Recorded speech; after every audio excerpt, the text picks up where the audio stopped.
New York City. April 30th, 1930. 3 a.m. Bootlegger, nightclub owner and lifelong criminal Harry Block and the Missus exit a cab that just brought them back to their swanky Upper West Side apartment. They had a lovely evening. The depression hasn't adversely affected Block. He has over $4,000 in his pocket. This after dinner at the Hotel Paramount Grill, one of the city's top restaurants. Afterwards they caught the last show at the Capitol Theater. The evening was capped off with a trip to Dave's Blue Room for sandwiches. Then a taxi ride home.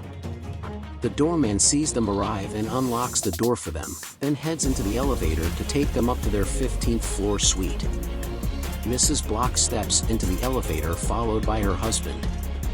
Before the doorman can slide the elevator door shut, two hoodlums appear out of nowhere, both holding guns. "You rat," one of them yells. Helpless, Block screams while covering his face with his hands and turns, awaiting the inevitable.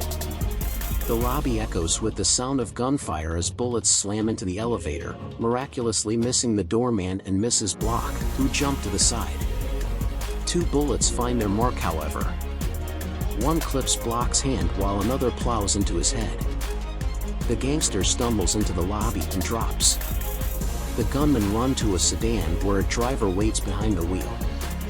They are joined by a woman who hurries over from another doorway. Police will assume that she was a lookout. The car whisks them away.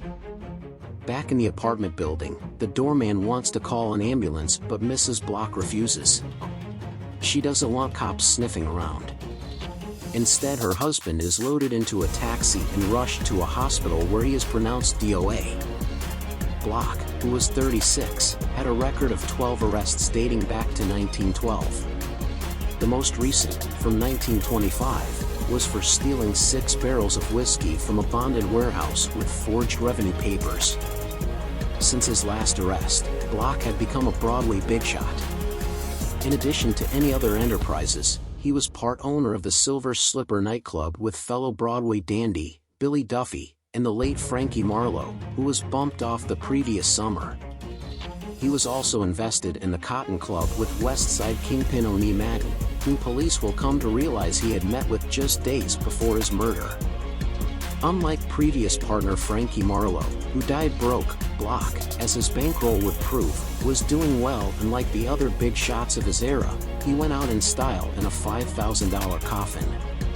His murder was never solved. If you would like to read more about New York City gangsters bumped off during the Prohibition era, check out these ebooks available through Amazon.com.